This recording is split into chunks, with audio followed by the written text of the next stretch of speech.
Fala nação vascaína, alegria por você estar aqui. Vamos para notícias do nosso Vascão. Mas antes disso, se inscreva, assim você estará ajudando o nosso canal. Bora falar agora sobre José Roberto Lamáquia e as tratativas com a 777. Quero contar para vocês que antes mesmo de o Vasco ir à justiça para tirar o poder da SAF da 777, já existiam tratativas entre o Lamáquia e o Josh Vander. Muita coisa aconteceu desde então, com direito ao Josh Vander entregando o seu direito de comandar a 777. A empresa está em processo pré-falimentar. Inclusive foi contratada uma empresa de recuperação judicial lá nos Estados Unidos para tocar a 777. Antes de tudo isso acontecer, o Zé Roberto Lamáquia chegou a fazer uma proposta de algo na casa dos 300 milhões de reais. A 777 pediu um pouco mais. E o negócio parecia caminhar para ser fechado em 450 milhões de reais. Era o que o Lamáquia pagaria a 777 pelos 31% que já são da empresa norte-americana. O Lamáquia se comprometeria a assumir as outras parcelas que ainda faltam, 270 milhões de reais nesse ano, 120 milhões de reais no ano que vem. Quando a 777 exigiu um valor um pouco maior, o Lamáquia também descobriu uma série de comportamentos e condutas da 777 à frente do Vasco que o incomodaram. A 777 pegava dinheiro emprestado da SAF e repassava para outras empresas da própria 777. Diante desse cenário, a coisa deu uma esfriada. Nos últimos dias, as negociações foram retomadas e podem ser concretizadas em algo na casa dos 450 milhões de reais. Estou acompanhando de perto e qualquer novidade trago para vocês. A grande preocupação hoje do Vasco é em relação à condição da 777. O quanto essa empresa pode ser um risco para o Lamáquia caso adquira a Vasco SAF. A liminar, inclusive, pode ter um papel importantíssimo para garantir que o Vasco SAF não entre entre as penhoras da 777. Bom, o Campeonato Brasileiro parou, né? No fim de semana, no sábado teria Vasco e Flamengo, acabou adiado. No outro fim de semana teria Vasco e Palmeiras, também adiado. E dia 27 vai rolar aquela reunião na CBF do Conselho Técnico para definição. Se para o campeonato de vez, espera mais um tempo, retoma, que é a tendência, como encaixar as duas rodadas que ficaram para trás, os jogos que estão pendentes dos times do sul do país, tudo isso e muito mais, isso tudo será resolvido nessa reunião do dia 27. O lado vascaíno, preparação para o jogo de hoje, teve aí pelo menos 9 dias o técnico Rafael Paiva.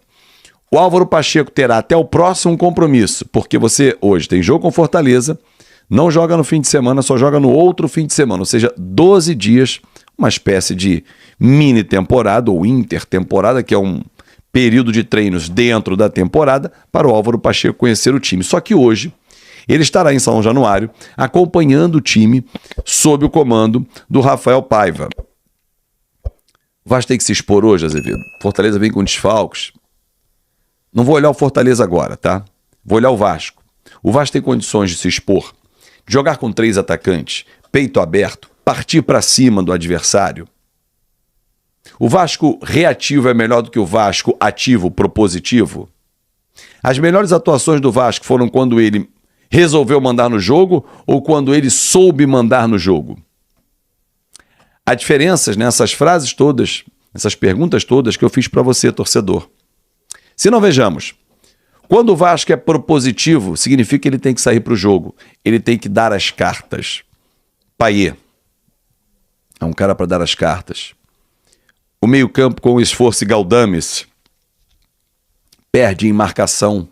Não tem aquela força de recomposição. Os 2 pontas, Rossi e David, Adson e David, não entregam defensivamente o que o Vasco precisa.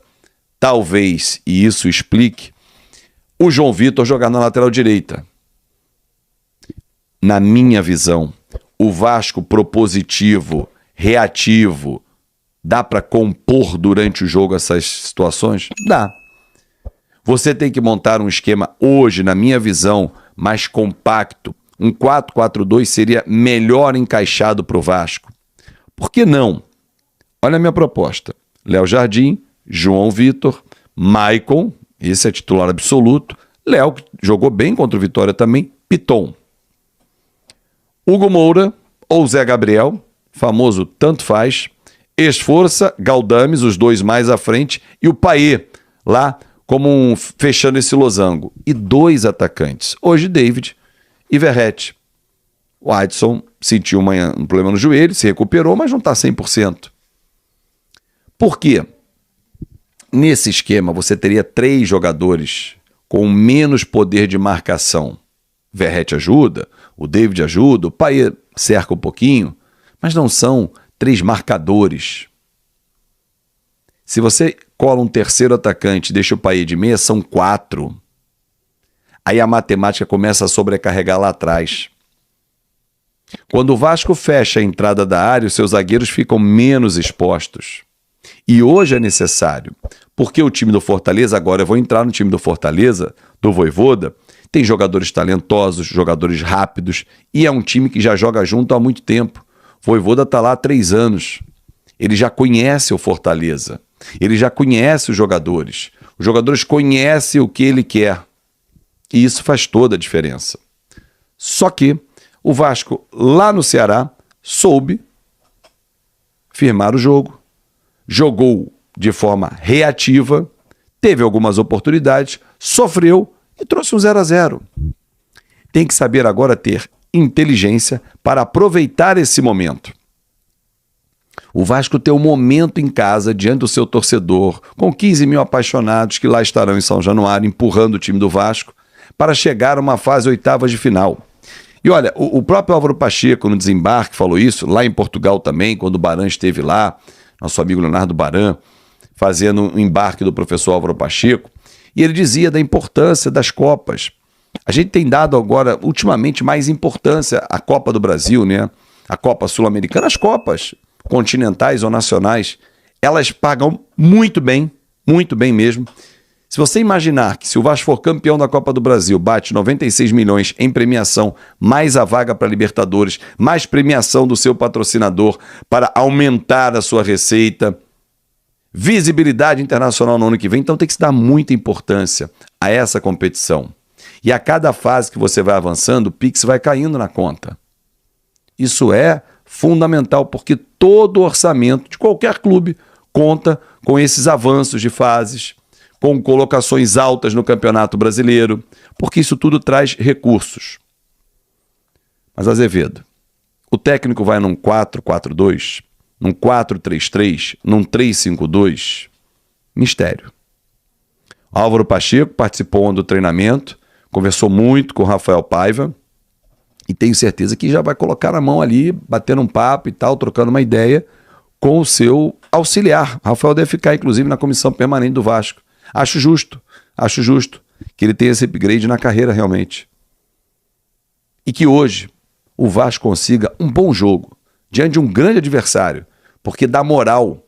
Eliminar o Fortaleza, que é um grande adversário hoje no futebol brasileiro, eleva a autoestima, estufa o peito do time, olha pra frente, 12 dias para voltar ao Campeonato Brasileiro, fase 8ª de final. É um outro negócio, é um outro horizonte. Eu apoio. Se você está comigo, chegou até o final do vídeo, escreve aqui a palavra do dia. Vasco. Vasco. Vasco. Uma vez só, mas tá valendo. Bora agora falar de Felipe Coutinho, né? Porque a situação segue evoluindo e evoluindo para um caminho positivo, né? O Coutinho que recebeu propostas da França, da Turquia, lá da Grécia, e todas o Coutinho já negou prontamente. Inclusive recebeu proposta aqui do Brasil, né? Do Cruzeiro, que anteriormente era do Ronaldo, agora tem novos donos, né? E o Coutinho negou todas as propostas porque o Coutinho tá focado, quer voltar para casa, tá muito motivado, né, com esse retorno para o Vasco da Gama, para o Gigante da Colina, né, o clube que criou esse grande jogador, que teve passagens por Liverpool, Internacional de Milão, Bayern de Munique, Barcelona, e recentemente também jogou no Aston Villa, jogou agora na Liga do Catar. Galera que tá reclamando, pô, o Coutinho tá velho, isso e aquilo. Cara, o Coutinho tem apenas 31 anos de idade. É óbvio que nas últimas temporadas teve alguns problemas de lesão, mas ainda assim, cara, é um jogador acima da média, fora da curva, certeza absoluta que o retorno do Coutinho vai trazer uma qualidade técnica, vai elevar o nível e o patamar desse elenco e dessa equipe do Vasco muita coisa. Então eu tô muito motivado. A situação entre Vasco e Coutinho, entre a Vasco SAF e Coutinho, parece que já tá tudo solucionado, né? Já tá tudo resolvido. Base salarial, tempo de contrato, bonificação, como que o Coutinho vai poder explorar a marca dele vestindo a camisa do Vasco da Gama, questões também ali de venda de camisa, como que o Coutinho vai receber em relação a isso. E a única coisa que tá faltando agora é realmente aí a troca de finalização ali, de negociação entre Vasco, Aston Villa e o próprio Felipe Coutinho, né? Porque tem aí uma questão ali de diminuição de salário, tem a questão ali do Vasco entrar, né, com essa opção de comprar o jogador no final da temporada, né, por um preço afixado aí que provavelmente será de 5 milhões de euros. Então é uma negociação um pouco complexa, uma negociação aí que provavelmente não vai acontecer do dia para a noite, mas a informação que a gente tem é que muito provavelmente nos próximos 10 dias a gente já pode ter um desfecho, a gente já pode ter aí o Coutinho, né, sendo anunciado de forma oficial pelo Vasco, mesmo no meio desse turbilhão, mesmo no meio de toda essa confusão aí envolvendo o Vasco SAF, 777, clube associativo e obviamente, né, o Coutinho, essa motivação tá fazendo com que essa volta dele do Vasco aí possa realmente acontecer. Inclusive, a informação que a gente tem é que ele pode chegar ao Rio de Janeiro no dia 4 de junho, né, daqui aí mais ou menos 2 semanas, né, para já dar início aos treinamentos, para se juntar junto ao restante do elenco do Vasco, né, e fazer a preparação, fazer os treinamentos, podendo estrear somente no dia 10 ou 11 de julho, quando a janela de transferências internacional do futebol brasileiro, ela volta a se abrir, e aí o Coutinho podendo estar registrado na CBF e voltar a vestir a camisa do Vasco. Vamos falar agora de assunto sério, de assunto polêmico, né, que é essa confusão, esses litígios aí acontecendo na Vasco SAF em relação a 777, clube associativo. Ontem tivemos alguns desdobramentos. Vamos lá. Começando pela questão da ação que o Vasco conseguiu na Justiça, né, a medida cautelar. Ontem, a Justiça do Rio de Janeiro enviou um perito lá para o escritório da Vasco SAF na Barra da Tijuca. O motivo do envio dessa pessoa, né, desse perito, era ele coletar documentos que iriam, né, ser averiguados, que iriam ser ali olhados pela Justiça do Rio de Janeiro para ver se realmente teve coisa errada, se tem coisa aí que a 777 e a Vasco SAF estavam fazendo que não iam de encontro aí com o contrato, né, entre as partes. E o perito, quando chegou no escritório lá da Vasco SAF na Barra da Tijuca, ele foi negado. Não deixaram ele entrar no prédio, houve confusão, bate-boca, as pessoas da Vasco SAF parece que saíram correndo de dentro do escritório, né? Parece que estava devendo a polícia, né? A galera saiu fugida lá do escritório,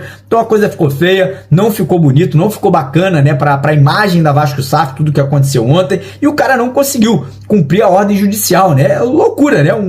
A justiça manda o cara fazer alguma coisa e a galera da Vasco SAF não deixou, bateu o pé e falou, ó, aqui você não entra. Olha que situação, olha que doideira. E aí também tivemos uma outra informação importante que foi em relação a 777. Como vocês já devem saber, a empresa americana contratou um escritório de advocacia no Rio de Janeiro, que é o escritório Sérgio Bermudes, né, que é de um advogado muito famoso, muito renomado, né? A sócia desse advogado é a esposa do Gilmar Mendes, que é um dos ministros lá do STF em Brasília, né? Então vai ser uma briga de cachorro grande, né? E ontem esse escritório de advocacia, né, o Sérgio Bermudes, entrou com um agravo de instrumento, né? Que é uma forma de você tentar ali derrubar a liminar que o Vasco conseguiu ali na justiça, né? A Vasco SAF entrou com esse agravo de instrumento contra a decisão liminar que tirou o controle do futebol da 777 e deu para o clube associativo. Essa medida da empresa pede a limitação do poder do clube associativo,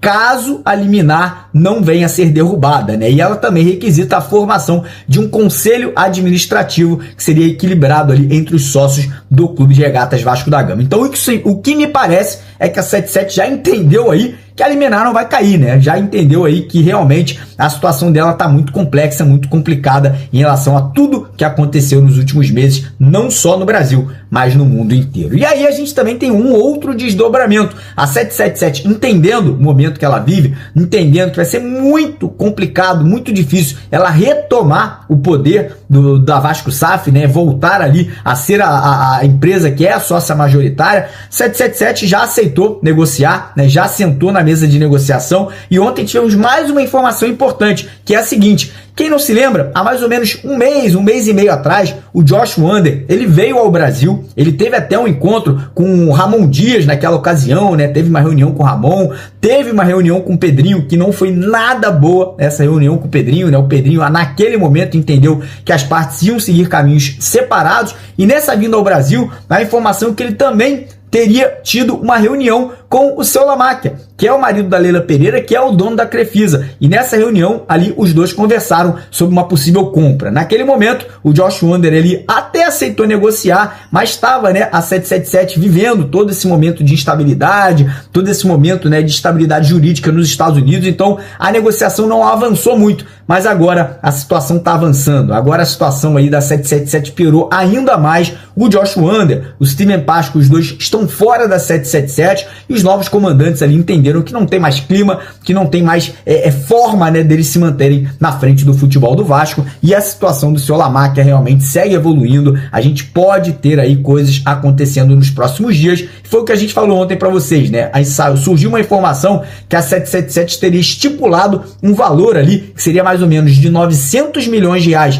pela SAF do Vasco e mais 600 milhões de reais para que ele tivesse que assumir em relação às dívidas do clube associativo. Então, a gente deve ter desdobramentos, a gente deve ter novidades importantes aí nos próximos dias. Quem sabe até hoje a gente pode ter novidade em relação a essa questão aí de justiça, e a gente vai fazer, obviamente, toda a cobertura para vocês aqui de qualquer coisa que acontecer, tanto no YouTube quanto nas nossas outras redes sociais.